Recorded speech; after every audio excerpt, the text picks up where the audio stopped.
People come to me for answers about hair loss. And I started this channel out as just a way to make extra money on the side. That's all this really was. But it's turned into, to my surprise, it's forced me to become somewhat of a spokesman, a mentor, someone to help guys that are dealing with hair loss when they say, Nick, am I going to lose my hair? And as a non-professional, I have to theorize and give my best prediction. Here's an example of that. And I'm making this video to help anyone out there who has kind of a similar situation.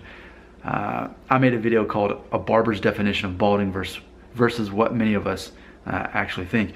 I'm going to get the name wrong, but Saurav Sumandran had this to say, quote, I'm 21 years old. I've been watching your videos. I noticed hair loss at age 19.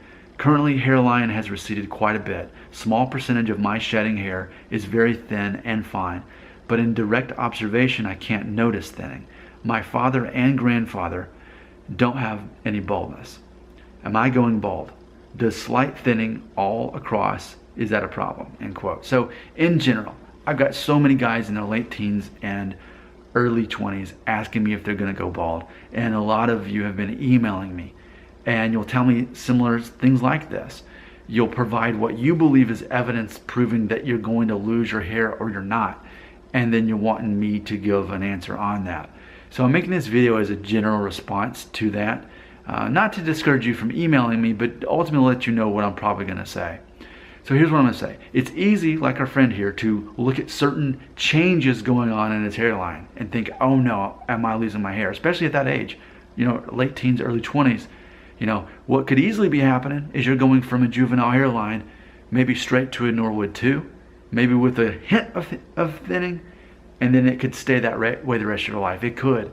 And that's why I've said before, if you're in that Norwood 2 category, I think that's in some ways the worst hairline to have. I think it looks the best out of all the hairlines, but I think it's also the worst in that it causes so much anxiety, because is it going to get worse? And it may never get worse. So my general response to anyone in that situation, here's what I suggest that you do. And this is what I tell everyone the same. I say, you know what? None of us can know when you're going to stop losing your hair.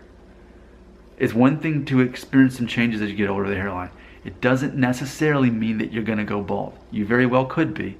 I don't think it's important to necessarily look at whether your dad is bald or your grandfather died or your grandfather's hair is bald, or whether you're like I do believe in the theory that there's someone in your family that has a similar hair situation as you, and you can kind of base it off. Like for me, it's my dad. But that doesn't mean that you should look at your dad to find out whether you're going to go bald or not. That's not really what it comes down to. For me, and again, as an unprofessional, here's what I tell people when they email me. They'll send me a picture of their hairline. It'll be somewhere around Norwood 1.5, 2 typically. And they're typically in their late teens and early 20s. And what I always say is, I want to see a picture of your hair when you were 1 year old. Do whatever it takes to produce that picture. Because I believe that that's how we're going to understand what you're going to look like at age 35. And if we know what you're going to look like at age 35, if you can keep that much hair by 35, we know a good idea of what's going to happen after. Because most men, and keyword is most men who can keep their hair until age 35 are typically going to keep most of it for most of the rest of their life. 35 is that determining factor. Whereas for me, I was already Norwood 3 before that age.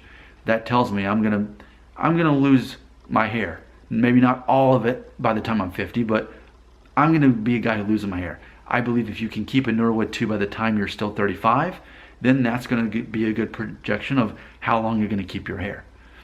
That's why I feel that I have discovered a secret in the hair loss world that no one has ever discovered before, that your hairline at age 1, exactly at age 1, is a projection of you at age 35. And I've already explained why this is so important, because if you're only a Norwood 2 by age 35, there's a good chance you'll keep most of your hair most of your life. There's a good chance of it.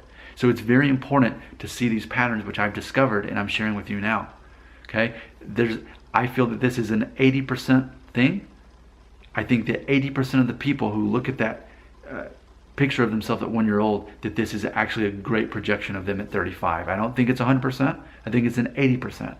And the way I discovered this was by knowing that my mom measured my height at age 2 to predict how tall I'd be as an adult. And turns out it predicted I'd be 69 inches tall, which is 5'9". It predicted the same thing with my sister, who I think is 5'2". The same thing with my son. It predicted that he'll be he's 7 years old today, by the way. But 5 years ago when he turned 2, I measured him, and it showed that he'd be 5'8". That makes sense. I believe that there's many things like this that we haven't discovered yet to be able to project how we're going to look as a full-grown adult. And I think I've definitely believe that I've seen it how it's true about the height, and I definitely believe it's a good way of predicting how your hair loss is going to be. But can you imagine how coincidental and convenient that is? If even I'm right 80% of the time about this, that you can look at your hair at age 1 and think, that's how I'm going to look at 35. If I'm Norwood 2 or better as a 1-year-old, and I can be Norwood 2 or better as a 35-year-old, there's a good chance I won't lose most of my hair for most of my life. But there's also a good chance if I'm already in Norwood 3, which I was as a 1-year-old boy, then I'm going to be that way by 35, which I was and I am at age 36 and a half now, which therefore means I fall on the other side. I'm the guy who's going to lose most of my hair throughout the rest of my life. This is something I have invented. No one else can take credit for this, but I wouldn't keep talking about it if it wasn't so relevant and important. If you don't buy into this concept, what are you left with? You're left with the fact of not knowing, just like no one else can know. I'm at least giving you a slice of reasonable hope that you can actually predict this to answer the question, am I going to go bald? And of course, add with that, it also, I believe, has to do with how early you can grow a full beard. If you're still in high school and you have to shave and the next day you still have stubble all over, that's a good sign that you're also going to be like me, where you're going to lose most of your hair throughout the rest of your life. You're in that Norwood 3 or worse by age 35, which was again predicted by my photo of myself at age 1. That's what I believe. You don't have to believe it, but I say at least try that out. Otherwise, it's all speculation. At least I'm giving you direction based on what I've already seen work in my own life. That's the best I can ever do on this channel to help you answer that question, am I going bald?